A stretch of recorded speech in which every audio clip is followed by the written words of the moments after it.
Hello everyone, कैसे हैं आप सभी। Hope you are well and doing great. इस वीडियो में हम डिस्कस करते हैं नेक्स्ट लेसन 5, जिसका मेन टॉपिक रहेगा इंट्रापर्सनल स्ट्रेंथ। अब आप शायद कंफ्यूज हो जाएं कि हमने अभी तो किया था यार प्रीवियस वीडियो में, लेकिन अभी मैं आपको बता देता हूं जो प्रीवियस वीडियो में चैप्टर 4 में जो हमने किया था वो इंटरपर्सनल स्ट्रेंथ किया था। क्या किया था? Interpersonal strength. रिवाइज करते हैं, थोड़ा सा शुरू करते हैं, समझते हैं क्या होती है। सबसे पहले हमने क्या बात की थी? स्ट्रेंथ की। क्या होती है स्ट्रेंथ? वो एबिलिटी जो आपकी क्या करे, हेल्प करेगी ऑप्टिमल फंक्शनिंग में, इसमें ऑप्टिमल फंक्शनिंग में, है ना, या वैल्यूएबल आउटकम आपको प्रोवाइड करेगी आपकी लाइफ के दौरान। क्या करेगी? वैल्यूएबल आउटकम्स देगी आपको, ठीक है, आपकी परफॉर्मेंस को बेटर करेगी स्ट्रेंथ, है ना। एग्जाम्पल से समझने की कोशिश करते हैं, इंटरपर्सनल इंट्रापर्सनल आपको इजीली समझ आ जाएगी, ठीक है। तो स्ट्रेंथ क्या बताया मैंने? एक एबिलिटी होती है जो हम डेवलप करते हैं हमारे लाइफ एक्सपीरियंस के थ्रू, हम जो चैलेंजेस फेस करते हैं हमारी डेली लाइफ में। तो फॉर एग्जांपल मान लीजिए आप किसी भी कंपनी में क्या कर रहे हैं, जॉब करते हैं, और जॉब आपको करते हुए 1.5 ईयर हो चुका है अभी तक, ठीक है। अब इस 1 और 6 महीने में आपने क्या सीखा? आप लोगों ने देखा कि यार मेरा कम्युनिकेशन स्किल है ना काफ़ी बेहतर हो गया है पहले से, ठीक है। अब आप क्या कर रहे हैं? एक आपने क्या सीखा? Time management. Now you are leaving this job and trying to get new job, है ना। अब आप किसी नई कंपनी में गए, वहां पर आपसे किसी ने क्वेश्चन पूछा, इंटरव्यूअर ने क्वेश्चन पूछा कि व्हाट आर योर स्ट्रेंथ, आपकी स्ट्रेंथ क्या है। या फिर मैं आपसे पूछूं as a counsellor, as a teacher या as a psychologist, what are your strength. अब आप यहां से सोचेंगे कि यार स्ट्रेंथ होती क्या है एक्चुअली में, है ना।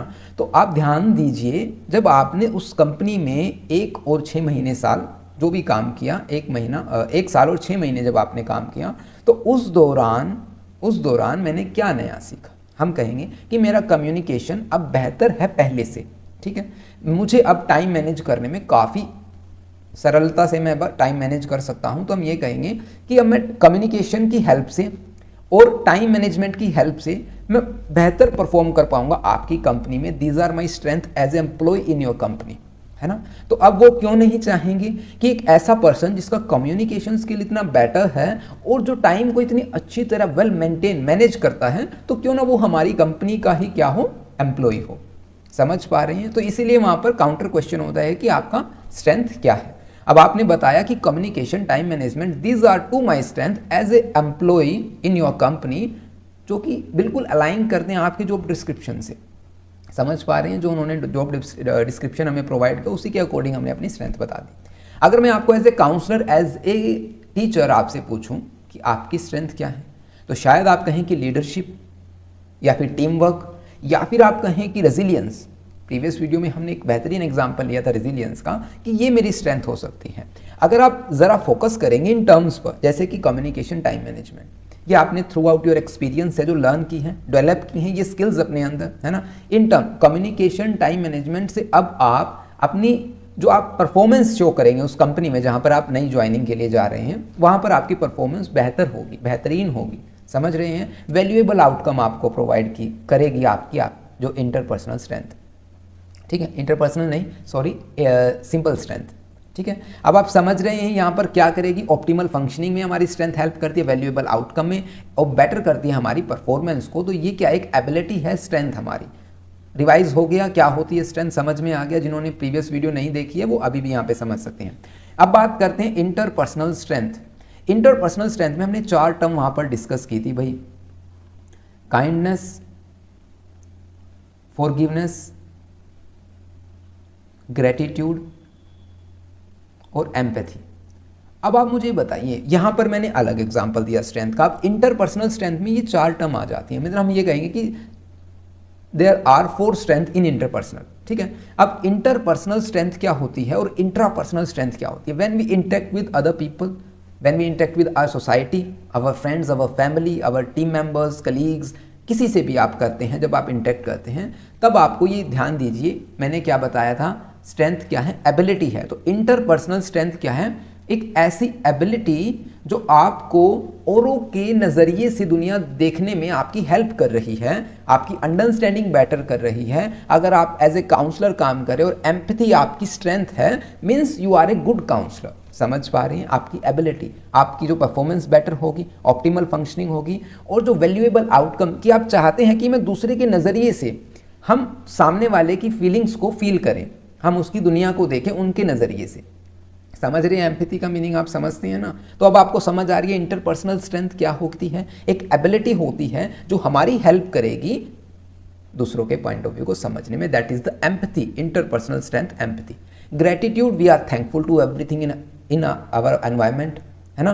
तो ग्रेटिट्यूड समझ में आता है, फॉरगिवनेस, लेटिंग गो वाली फीलिंग यार। और एक बात आपको ध्यान रखनी होगी कि ओवर द नाइट कुछ भी नहीं होने वाला। कभी आप ये सोचे कि नहीं कल से ग्रेटिट्यूड वाली फीलिंग रखेंगे या कल से मैं फॉरगिवनेस, लेटिंग गो यार जाने दो कोई बात नहीं, एकदम नहीं होता। ये चीज़ें डेवलप करनी होती, एफर्ट लगता है। समझ रहे हैं? तो आपको इंटरपर्सनल समझ में आ गया, स्ट्रेंथ समझ में आ गया। बात करते हैं इंट्रापर्सनल स्ट्रेंथ से।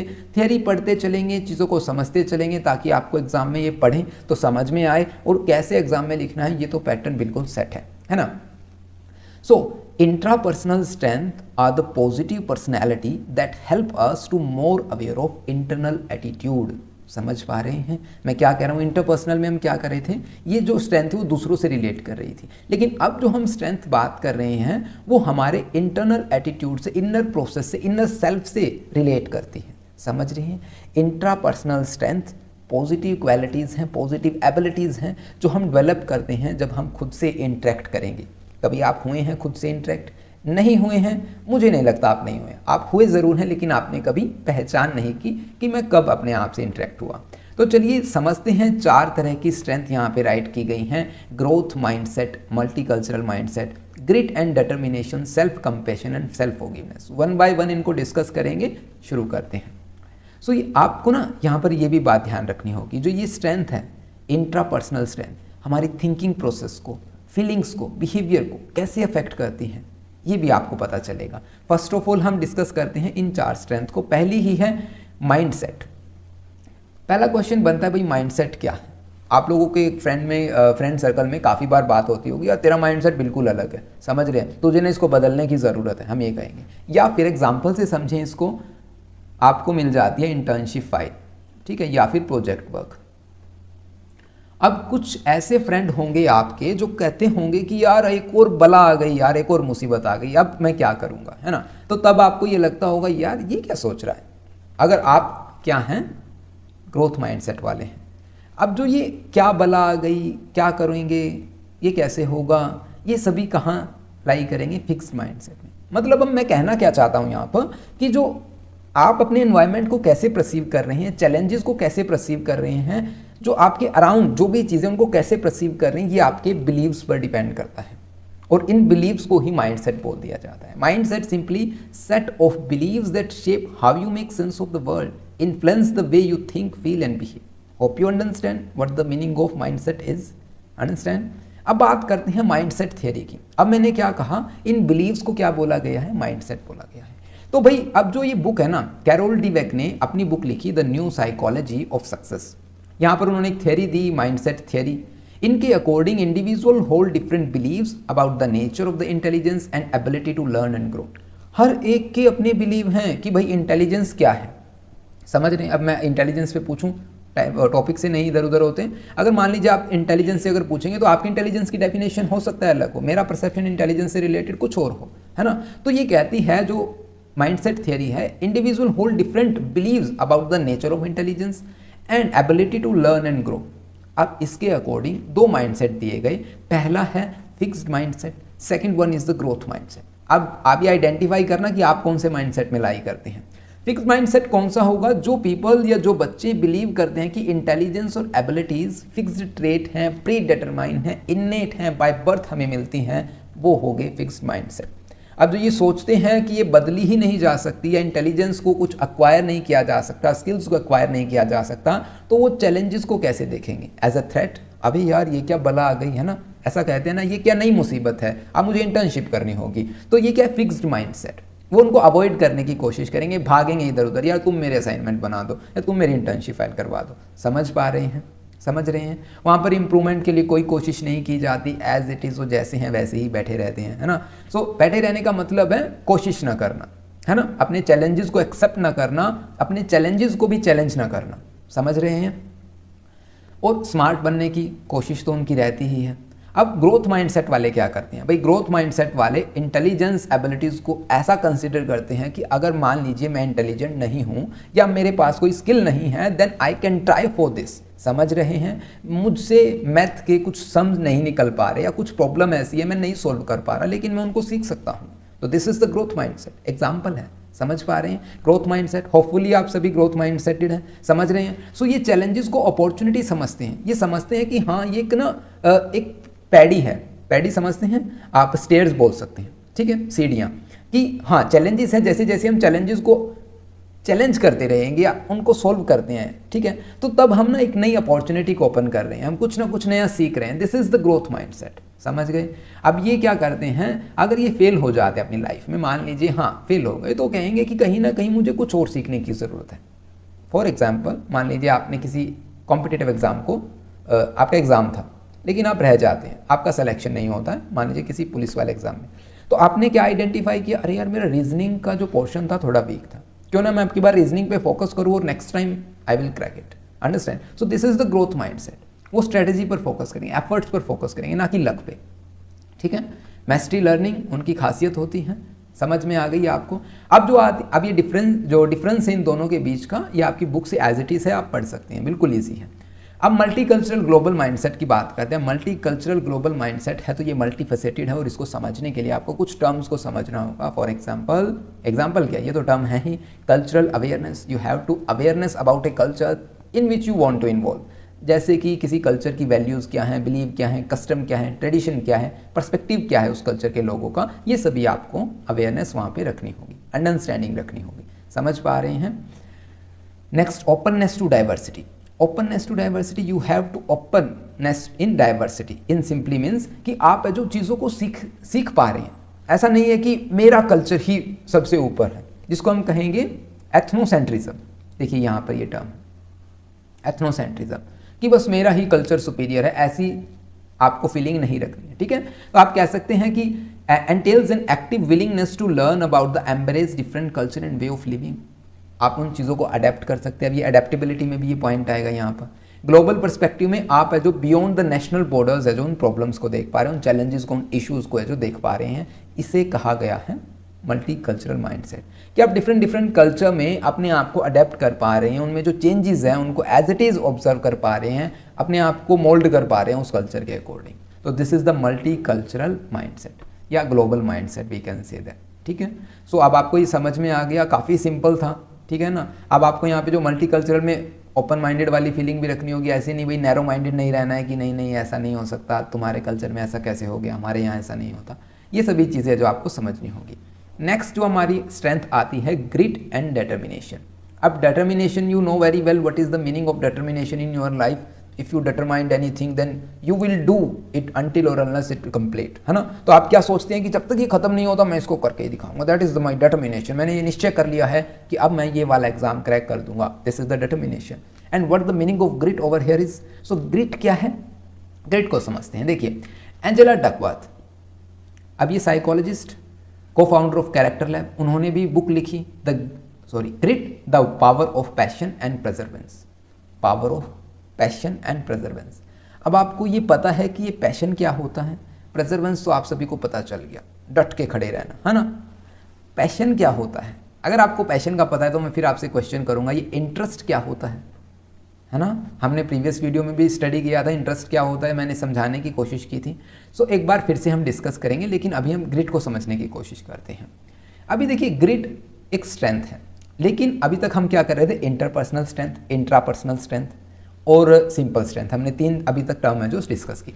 अब जो ग्रिट आई है वो कहती है कि स्ट्रेंथ ऑफ विल समझते हैं, विल पावर, हमारी इच्छा शक्ति। आपने कभी मूवी में सुना हो एक कि इमरान हाशमी की एक मूवी है जिसमें कहते हैं कि अगर आप किसी चीज़ को दिल से चाहें तो पूरी कायनात उसको आपसे मिलाने में हेल्प करती है, ऐसा सुना है ना। इच्छा शक्ति, आपकी विल पावर कैसी है। अब जो आपकी विल पावर है उसकी स्ट्रेंथ कैसी है, उसमें कैपेबिलिटी कितनी है, हम ऐसा समझ सकते हैं इसे ग्रिट। अब ये ग्रिट क्या है, देखिए विल पावर है तो ऑब्वियस है कि आप कुछ ना कुछ अचीव करना चाहते हैं, समझाने के लिए मैं आपको एग्जांपल दे रहा हूँ ये, ठीक है। सो ग्रिट क्या है? Combination of passion and Perseverance.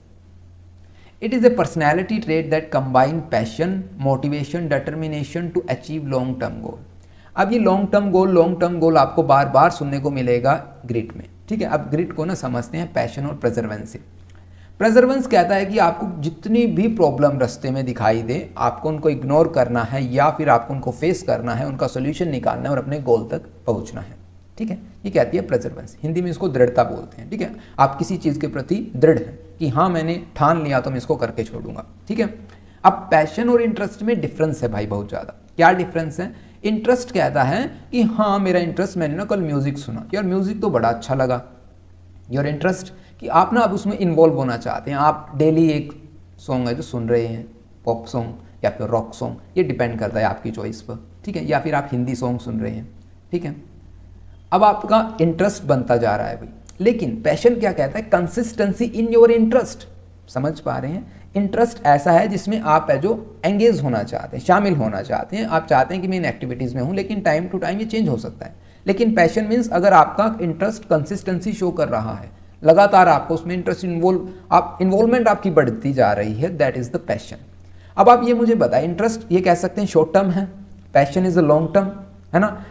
Perseverance कि जब आप अपने पैशन को फॉलो कर रहे हैं, उस दौरान जितने भी ऑब्स्टेकल्स आपकी लाइफ में आ रहे हैं, उन ऑब्स्टेकल्स को ओवरकम करना इज द परसेवरेंस। समझ गई? अब आपको ग्रिट समझ में आ रही है, पता लग रहा है कि हाँ मेरे अंदर भी ग्रिट है, हाँ मेरे अंदर भी ये वाली स्ट्रेंथ है, मैं अपने आप से कभी ना कभी इंटरेक्ट हुआ हूँ, पता चल रहा है ना। तो अकॉर्डिंग टू डकवर्थ, 2 डायमेंशन जिससे हम ग्रिट को कैरेक्टराइज कर सकते हैं वो क्या है? Consistency of interest, that is passion, है ना, और perseverance of effort, perseverance of effort. You are doing lot of effort to attain your goal simply. समझ रहे हैं? सो ग्रिट ना काफ़ी टर्म से अलग है।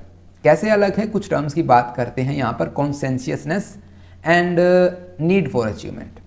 अब यहाँ पर देखिए, दोनों का टर्म, ग्रिट का भी कॉन्सेंशियसनेस का भी फोकस है जो क्या है, किसी एक टास्क को कंप्लीट करना, कि आप एक टास्क को कंप्लीट करें। मान लीजिए आपका गोल है यूपीएससी क्लियर करना है, ठीक है, तो आपको यूपीएससी क्लियर करना है। ये कॉन्शियसनेस है, ये शॉर्ट टर्म टास्क के लिए यूज़ की जाती है। ग्रिट किसके लिए? लॉन्ग टर्म स्टेमिना के लिए यूज़ किया जाता है। समझ पा रहे हैं? समझ पा रहे हैं? अब बात करते हैं नीड फॉर अचीवमेंट। भाई आपको ज़रूरत है इसलिए आप किसी चीज़ को अचीव करने वाले हैं, तो हम कह सकते हैं आपको ज़रूरत है इसलिए आप किसी के पीछे लगे हुए हैं। भाई हाँ मुझे ना पैसे की ज़रूरत है, तो क्यों ना मैं अभी कहीं जाकर नौकरी कर लेता हूँ, 10-15 हज़ार रुपये मिल जाएंगे और मेरा जो गुजारा चल जाएगा। Means immediate gratification you are seeking for, ठीक है। अब तुरंत इन्फोर्समेंट चाहते हैं, तुरंत रिजल्ट चाहते हैं, कॉन्सिक्वेंसेज बेस्ड है जो नीड फॉर अचीवमेंट। लेकिन ग्रिट क्या कहेगी? नहीं, you have to prepare for your exam. और जब आपका एग्जाम हो जाएगा फिर आपको देखिए क्या क्या जो फैसिलिटीज़ मिलेंगी एज ए IAS और IPS। तो ये कहती है ग्रिट। समझ पा रही है डिफरेंस क्या है? नीड फॉर अचीवमेंट कहती है कि तुरंत जो भी आपको ग्रेटिफाई कर रही है या जो भी आपको रेनफोर्स कर रही है आप उसी में इन्वॉल्व हो जाए। लेकिन ग्रेटिफिकेशन लॉन्ग टर्म फ्यूचरिस्टिक रहती है, ये सोचती है कि अच्छा अगर देखो अभी मैंने जॉब की तो मैं 10-15 हज़ार रुपये में कहीं किसी कंपनी में जाऊँगा, है ना। लेकिन अगर मैंने UPSC क्लियर कर लिया तो मेरे पास अपने अपने क्या होंगे, बॉडीगार्ड्स होंगे, कार्स होगी, है ना। ऐसा सोच सकते हैं एग्जाम्पल के रूप से। तो ये कहते हैं ग्रिट कितने अलग है कॉन्शियसनेस से और अचीव नीड फॉर अचीवमेंट से। नेक्स्ट हम आती है हमारे पास कैरेक्टरिस्टिक ऑफ ग्रिटी इंडिविजुअल। कैसे हम आइडेंटिफाई करेंगे कि हाँ भाई आप ग्रिटी पर्सन हैं। ग्रिटी, गिल्टी नहीं यहाँ पे कभी आप ये सोचे कि मैं गिल्टी कर रहा हूँ, ग्रिटी, ठीक है। अब पैशन एंड पर्पस देखिए, अब पैशन तो बार बार आएगा, आपको मैंने पहले ही बता दिया था। पैशन यहाँ पर स्ट्रॉन्ग सेंस ऑफ पैशन होती है, एक पर्पस होता है। क्या पर्पस होता है? कि हाँ हम दूसरों का भला कर दें।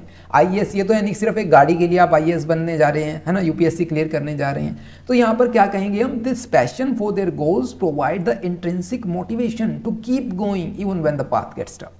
भले ही रास्ता कितना मुश्किल हो, आप है जो अपने पैशन को फॉलो कर रहे हैं, अपने इंट्रिंसिक मोटिवेशन आपको मिलता है, वहाँ पर अंदर से मोटिवेशन मिलता है when you follow your passion. समझ पा रहे हैं? They find a meaning fulfilment in the pursuit of their goals. वहाँ पर कोई ना कोई मीनिंग होता है भाई, हाँ अगर मैं यहाँ जाऊँगा तो यार मैं कुछ अचीव करूँगा।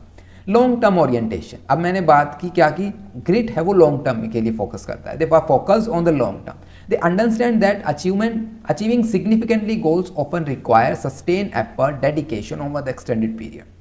ग्रेट, जो जिन पर्सन को ये पता होता है ना कि हाँ भाई अच्छे काम में ना टाइम लगता है, डेडिकेशन हमें देनी होगी, पूरी डेडिकेशन से मेहनत करनी होगी, हम ये कहते हैं ना टाइम तो वैसे भी बीत जाएगा, है ना, लेकिन हाँ हम मेहनत करेंगे तब हमें कुछ हासिल होगा। Long term orientation, they are willing to delay gratification, वे बिल्कुल जो अपने रिन्फोर्समेंट को डिले कर सकते हैं, नहीं अभी मुझे कुछ नहीं चाहिए।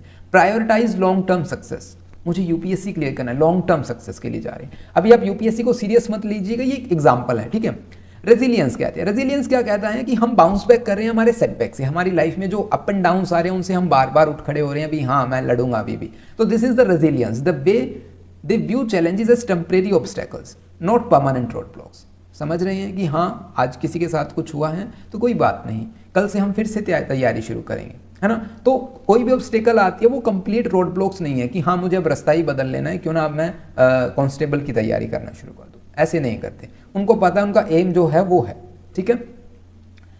नेक्स्ट है ग्रोथ माइंडसेट। अभी ये तो आपको पता चल गया होगा भाई, ग्रोथ माइंडसेट है सभी का भाई, लर्निंग है, एफर्ट लगाएंगे, लर्न करेंगे चीज़ों को। अगर वो लक के भरोसे होते तो यूपीएससी क्यों जाते, है ना, वो तो कहते कि घर मुझे गाड़ी लेने के लिए आएगी। तो ग्रोथ माइंडसेट को मुझे समझाने की ज़रूरत है नहीं। सेल्फ कंट्रोल मीन्स जब वो बंदे यार जब ग्रेटिफिकेशन को डिले कर रहे हैं, इन्फोर्समेंट को टाल रहे हैं, या हम कहें कि वो लॉन्ग टर्म के लिए जा रहे हैं, तो सेल्फ कंट्रोल कितना है, कितने अपने बिहेवियर इमोशन को कितना कंट्रोल कर रहे हैं, खुद समझ सकते हैं आप, है ना, क्योंकि आप ग्रिटी इंडिविजुअल हैं ही, है ना। So they are able to manage their emotion behaviour, they can delay gratification, resist distraction to stay focused on their goals. Understand? They possess strong self-discipline, can regulate their impulses to avoid hindrance their progress. जो भी उनकी process में उनको गोल के attain करने में जो भी हिंड्रेंस है, जो भी ऑब्स्टेकल्स है, डिस्ट्रैक्शन है, उनको अवॉइड करना, अपने गोल पर पूरा फोकस करना, this is the main motive of gritty person. Optimism and hope. Optimism hope, मान लीजिए आपने फर्स्ट टाइम नहीं क्लियर किया तो ऐसा थोड़ी है कि आप छोड़ देंगे, क्योंकि रेजिलियंस हम ऑलरेडी डिस्कस कर चुके हैं। तो आप कहेंगे नहीं एक बार और मैं ट्राई करता हूँ, मेरे पास एक चांस है, मैं अब की बार इससे भी ज़्यादा मेहनत करूँगा। ग्रोथ माइंड से रेजिलियंस, मैं दोबारा फिर करूँगा, है ना, मैं एक बार फिर से सभी चीज़ें छोड़ दूंगा, जहाँ पर मैंने गलती की मैं उनको अपनाकर उनसे सीख कर आगे बढ़ूंगा। Optimism and hope, there is an hope in uncertainty, समझ पा रहे हैं, there is a possibility of success in uncertainty, that is the hope. Optimism, समझ रहे हैं। They maintain positive outlook even in the face of setbacks. इतने सारे downs he downs, up and downs नहीं, डाउन्स ही डाउन्स, और उसमें आप है जो एक पॉजिटिव होप को कहीं ना कहीं ढूंढने की कोशिश करें, that is the optimism and hope. Purpose क्या कहता है भाई, intention to contribute to wellbeing of other is the another source of passion हम अपने लिए फॉलो करें, ये तो अच्छी बात है, लेकिन यूपीएससी हम कर क्यों रहे हैं, क्योंकि हम लोगों का भला कर सके, जो सिस्टम में थोड़ी लूप होल है हम उनको जो चेंज करने की कोशिश कर सके, दैट इज द पर्पस, है ना। तो wellbeing of other is the main purpose of gritty person, समझ पा रहे हैं। ये हो गए यहाँ पे क्लियर। ग्रिटी थोड़ा सा लंबा था, है ना, क्योंकि अब ये चीज़ें आपसे जुड़ रही हैं। अब benefit of grit and determination के बेनिफिट क्या हैं। ऑब्वियस है कि आप लॉन्ग टर्म गोल पर फोकस कर रहे हैं तो वहाँ पर आपकी जो अचीवमेंट्स है वो ज़्यादा होंगी। Learn and grow, feel better, inspire other. मान लीजिए कल को आप आईएएस बन जाते हैं तो आप एक रोल मॉडल होंगे अपने यूथ के लिए, या अपने जो एज ग्रुप के लिए, या अपने एफर्ट्स के लिए, कि हाँ मेरे एफर्ट्स मैंने इतना किया, मेरी फैमिली बैकग्राउंड ऐसी थी, तो रोल मॉडल बनते हैं भाई, इंस्पायर करते हैं हम दूसरों को। ये सभी बेनिफिट्स हैं। Hope you understand this topic, जो कि अभी हमने डिस्कस किया, ग्रिट एंड डिटर्मिनेशन। अब हम बात करते हैं सेल्फ कंपैशन। मैंने कहा था कि सेल्फ कंपैशन को एक अच्छे से एग्जाम्पल से समझेंगे। तो यहाँ पर क्या है भाई, रिया एक लड़की है जो काफ़ी नर्वस थी। क्यों नर्वस थी? क्योंकि आज उसकी प्रेजेंटेशन थी ऑफिस में, और उस प्रेजेंटेशन पे बेस था उसका प्रमोशन। अब प्रेजेंटेशन के दौरान क्या होता है कि इंटरव्यूअर ने क्या पूछा, उनसे सवाल पूछा कि यार तुम ना जो जवाब दे रहे हो उसमें थोड़ा मुझे दम नहीं लग रहा, ठीक है, या फिर तुम कंफ्यूज हो थोड़ा। ऐसा सुनते ही रिया को ये लगा कि यार ये तो सही कह रहे हैं, है ना, लेकिन वो हड़बड़ा जाती है और अपना जवाब अच्छे से नहीं दे पाती। इस दौरान वो कमरे से बाहर आके क्या कहती है, यार तुमने रायता फैला दिया, तुमने क्या किया यार, तुमने बनी बनाई बात को बिगाड़ दिया, तुम क्या कर सकते हो, तुम कुछ नहीं कर सकते हो, है ना। तो रिया कहती है यार तुम बेवकूफ़ हो, है ना, तुम नालायक हो। अपने आप को इतना बुरा बोलना शुरू कर देती है रिया, ठीक है। अब मान लीजिए यहाँ पर जो कंडीशन रखी गई है वो ये है कि वो आपकी अच्छी बेस्ट फ्रेंड है। यहाँ पर आ जाते हैं, if Riya was your friend what would you say to her. आप क्या कहेंगे उसे? आप कहेंगे यार कोई बात नहीं, pat on the back, and कोई बात नहीं यार, next time you can do that. So ऐसा करेंगे ना कि कोई बात नहीं, तुम्हारे लूप होल्स देखो कहाँ हैं, तुमने कहाँ गलती की, हम ऐसा करते हैं यार, है ना। हम ये कहेंगे कि यार कोई बात नहीं, हम लड़कों के पास तो खास कर यही बात होती है, भी कोई बात नहीं, हो जाएगा, है ना।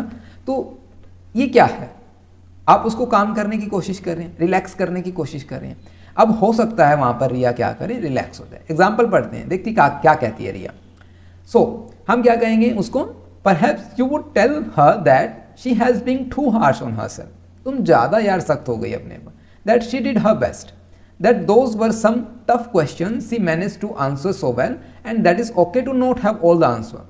ठीक है, तुमने सभी क्वेश्चंस के आंसर नहीं दिए तो कोई खास बात नहीं, है ना। जरूरी थोड़ी हम हर एक क्वेश्चन का जवाब दे पाएं। So how do you think Riya would feel now, अब रिया को क्या लगेगा, हाँ शायद ठीक कह रहा है मुझे राहुल, सही है यार, सभी को थोड़ी पता होता है हर एक क्वेश्चन का जवाब। ऐसा सुन के रिया को थोड़ा काम महसूस हुआ, रिलैक्स हो रही है वो। लेकिन यहाँ पे जो क्वेश्चन है ना, ये है कि मान लीजिए वहाँ पर कोई राहुल होता ही नहीं और रिया ये बातें अपने आप से करती। Riya could do for herself what you as a friend did for her, be kind, gentle, more forgiving, this is the self compassion. Hope you understand कि देखिए, जब आपने अपनी लाइफ में कुछ सेटबैक्स देखे, आपने कुछ फेलियर देखा, अब उस फेलियर के दौरान आपके फैमिली पर्सन ये कहते हैं कि बेटा डोंट वरी, तुम नेक्स्ट टाइम इसे कर दोगे, लेकिन आप उसके लिए क्या फील करते हो, गिल्टी फील करते हो कि यार मुझसे कुछ होगा या नहीं होगा। कई बार होता है आपके साथ भी ऐसा, लेकिन आपका बड़ा भाई बड़ी बहन क्या कहते हैं कि कोई बात नहीं भाई या बहन, तुम कर दोगे या तुम कर दोगी नेक्स्ट टाइम, है ना। लेकिन ये बातें अगर हम अपने आप को बोल दें, यार कोई बात नहीं यार, कोई बात नहीं रिया, तुम यार इंटेलिजेंट हो, कोई बात नहीं, सारे आंसर तुम नहीं दे पाई तो क्या बात होगी, next time you can do, है ना। जब रिया खुद को ये कहेगी ना, सेल्फ कंपैशन, खुद को हम कंपैशनेट करने की कोशिश करें, खुद को स्टेटमेंट दे रहे हैं, अपने आप ही हम रिलैक्स हो ही जा रहे हैं, this is the self compassion. तो सेल्फ कंपैशन क्या है, हम काइंडनेस शो कर रहे हैं, ट्रीटिंग योरसेल्फ विद काइंडनेस।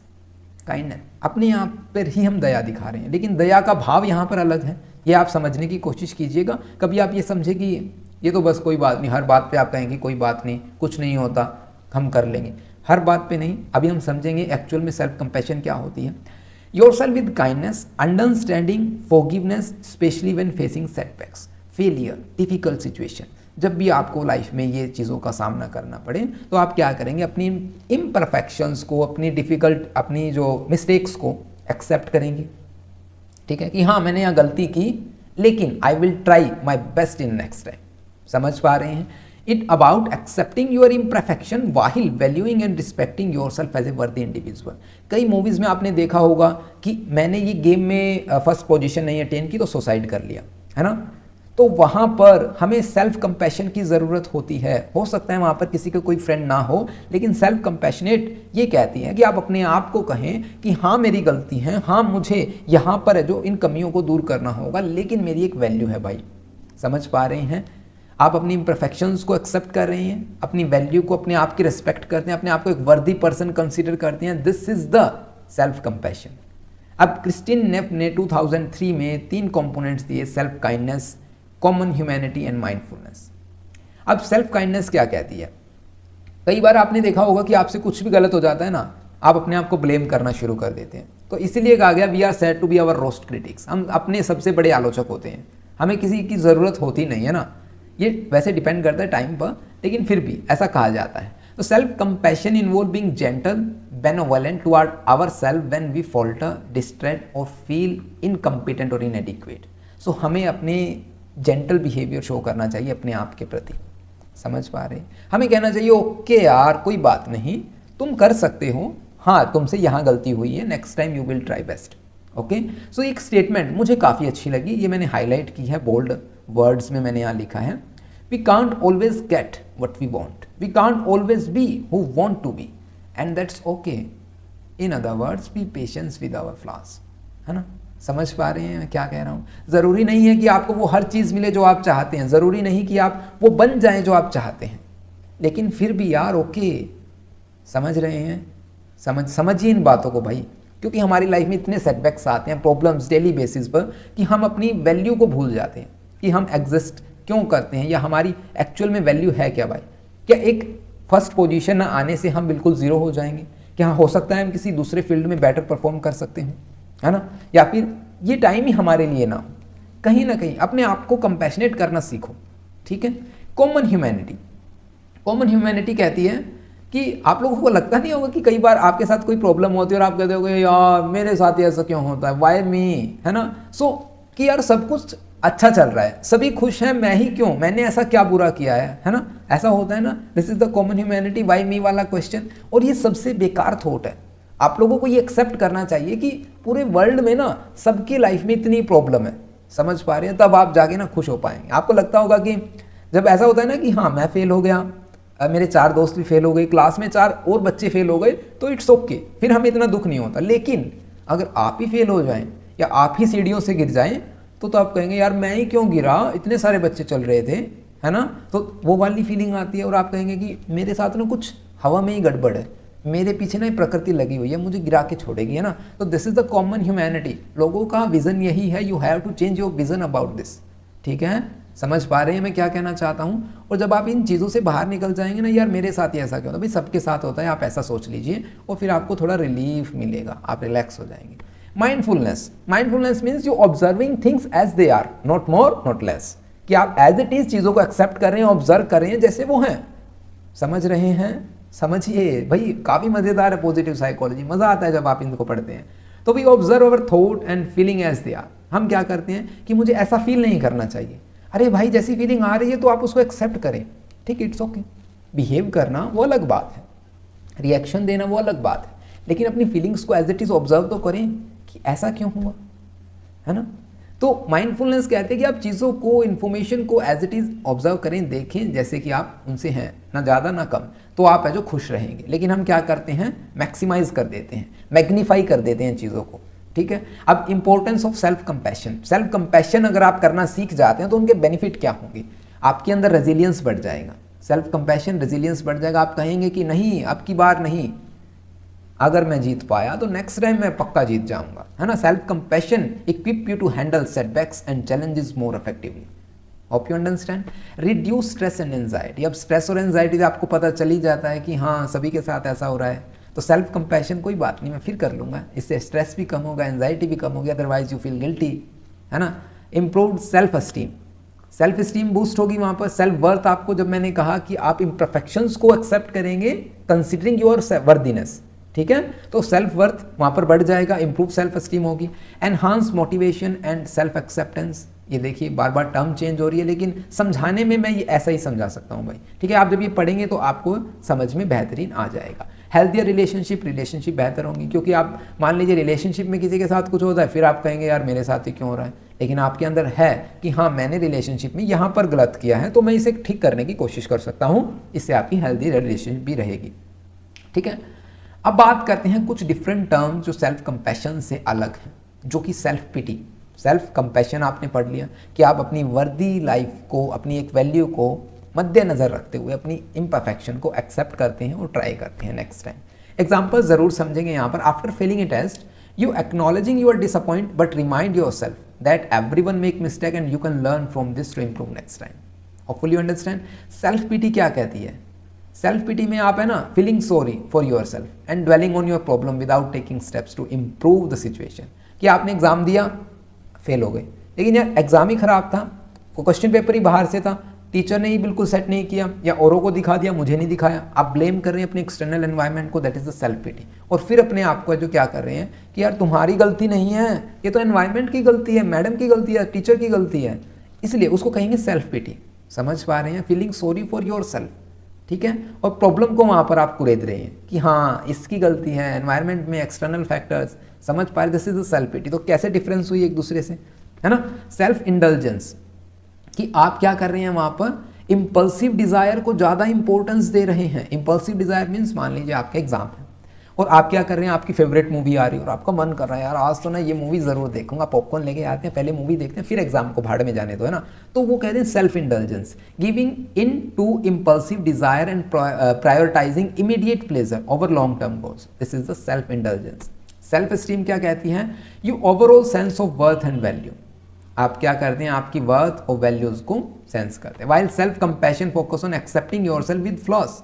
लेकिन सेल्फ एस्टीम है जो हमारी वर्थ वैल्यू के ऊपर है, जो फोकस करती है ओवरऑल। ठीक है। अब self esteem, self efficacy, self regulation, इनको हम नेक्स्ट वीडियोस में डिस्कस करेंगे। अगर आपको यहाँ समझ में नहीं आया है, मुझे लगता है आपको नहीं आया, क्योंकि मैंने यहाँ पे एग्जाम्पल नहीं आपको दिया है ना, तो आप उस चीज़ से बेचिंत रहें, क्योंकि कुछ टर्म्स ऐसी हैं क्योंकि हम इन फ्यूचर अगर समझें तो बेहतर रहेगा। ठीक है, अब बात करते हैं सेल्फ फॉरगिवनेस। प्रीवियस वीडियो में हमने फॉरगिवनेस किया, जहाँ पर हम औरों के लिए ऐसा सोचते हैं कि लेटिंग गो, है ना, लेकिन अब सेल्फ फॉरगिवनेस की बात करते हैं। Self forgiveness involve the conscious release of self blame, negative associate with past mistake, shortcomings, failures. It's about the acknowledging your mistake, learning from them and move forward without guilt, shame, self criticism. देखिए, self forgiveness का example लेके चलते हैं। आप लोगों को आपने कभी कभी अपने फ्रेंड की बाइक या स्कूटी चलाई है, आपने कहा कि यार मुझे 2 मिनट के लिए दे दे, मैं तुम्हारी गाड़ी लेके जाता हूँ और मैं अभी मेरे वाला काम है ना ख़त्म करके आता हूँ। आप ले गए, आपने गाड़ी ले गए और आप जा रहे हैं, गाड़ी ऑन द स्काई, है ना, गाड़ी यार तेरे दी गड्डी चल रही 140 थे, और फिर आप देखते हैं सडनली एक पेड़ आता है आपके सामने और बूम, है ना, तो अब आपको ये लगा यार ये मैंने क्या कर दिया। समझ पा रहे, मैं एग्जाम्पल है, कभी आप सीरियस हो जाए। तो एग्जाम्पल ये है भाई, आप लोगों ने देखा कि यार ये तो मेरी गलती है, आपने इससे सीखा, क्या सीखा कि आप केयरलेस बड़े हैं, किसी और की चीज़ ऐसे थोड़ी चलाया करते हैं, आपने बूम कर दिया वहाँ पे। तो सेल्फ फॉरगिवनेस क्या कहता है कि हम अपनी खुद को, एक बार तो ऐसा होता है यार मैंने ऐसा क्यों किया, मैंने उसकी गाड़ी क्यों ली, मैं अपनी गाड़ी ना लेके आने वाला था आज, लेकिन फिर भी गड़बड़ हो गई, मैं पता नहीं क्यों नहीं लेके आया, आपको भी नहीं पता, लेकिन आप क्या करेंगे, सेल्फ ब्लेम। एक बार सभी के साथ होता है, नेगेटिवली एसोसिएट करेंगे अपनी फीलिंग्स को। मेरे साथ में पिछली बार भी ऐसा हुआ था, मैंने एक की बाइक ली थी, वो भी ऐसे ही बूम हो गई थी, और अब की बार ये कार भी बूम हो गई, मैं कब सीखूंगा, लेकिन अब आप जो सीख गए हैं, तो ये है सेल्फ फॉरगिवनेस। अब आपने क्या किया, प्रीवियस जो पास्ट आपका बुरा एक्सपीरियंस था उसको आपने ड्रॉप किया और अपनी नई लाइफ के साथ है जो आपने वहाँ पे सीखा है उसके साथ अपने जीवन को व्यतीत करने की कोशिश कर रहे हैं। सो 3 कंपोनेंट समझने की कोशिश करते हैं, experiencing, letting go of negative emotion directed at one self. अब बात करते हैं प्रोलॉन्ग एंगर की, shame, remorse, other negative emotion associated with an offence और can become toxic. Thus you don't excuse yourself of wrongdoing. In fact, you accept responsibility and moving on constructive way. समझ रहे हैं, same example आप यहाँ पे fit कर सकते हैं कि आपको हाँ एक बार ब्लेम हो रहा है, लेकिन फिर आप उसे सीखते हैं और अपनी लाइफ को चलाना शुरू कर देते हैं। Next one, fostering positive emotion direct towards one self. अब ये जो सेल्फ फॉरगिवनेस क्या करती है, हमारे पॉजिटिव इमोशन को फोस्टर करती है। हमें सिर्फ नेगेटिव की तरफ फोकस नहीं, जब हम सेल्फ फॉरगिवनेस करते हैं, खुद को क्षमा करते हैं कि हाँ मेरे से गलती होगी, मैंने सीख लिया, अब आगे से मैं ऐसा नहीं करूँगा, तो कहीं ना कहीं हम पॉजिटिव इमोशन पर फोकस करें, जो कि पॉजिटिव साइकोलॉजी का मेन मोटिव है। Accepting responsibilities, you are taking responsibility, हाँ मैंने की है, लेकिन आप ऐसा नहीं कह रहे जाके कि यार सामने ना अचानक से पेड़ चल के आ गया, है ना, ये सामने से ट्री है ना, वो चल के आ रहा था, उसने मेरी गाड़ी में आगे बूम कर दिया, तेरी गाड़ी में आगे बूम कर दिया, ऐसा नहीं। भाई मैंने गाड़ी भगाई, ये मेरी रिस्पॉन्सिबिलिटी है, मैं इसको ठीक करवा दूंगा, लेकिन आगे से मैं तेरी गाड़ी नहीं लूंगा, है ना, ऐसा करते हैं। तो accepting responsibility, self forgiveness doesn't mean absolving ourself of the blame, on the contrary it mean accepting responsibility of transgression. ठीक है, अब आप समझ पा रहे हैं, सेल्फ फॉरगिवनेस और इंटरपर्सनल फॉरगिवनेस में आप डिफरेंस अपने आप करेंगे। ठीक है, हो सकता है एग्जाम में आपको देखने को मिल जाए। इस चैप्टर में इतना ही, होपफुली ये आपको समझ में आ गया होगा। अगर फिर भी कोई डाउट रह जाता है then you can comment in the comment section, क्योंकि कमेंट सेक्शन में जब आप किसी क्वेश्चन को पूछते हैं तो पॉसिबल है कि वो काफ़ी सारे बच्चों के डाउट हो सकते हैं और वो हेल्पफुल होता है औरों के लिए भी। If you want to take notes then you can contact us और you have to pay ₹9 through WhatsApp और email ID you can contact us. दोनों की डिस्क्रिप्शन में डिटेल्स आपको मिल जाएंगी, आप हमसे कांटेक्ट कर सकते हैं। इस वीडियो में इतना ही, मिलते हैं नेक्स्ट वीडियो में, तब तक के लिए नमस्कार। Thanks for watching this video, have a nice day.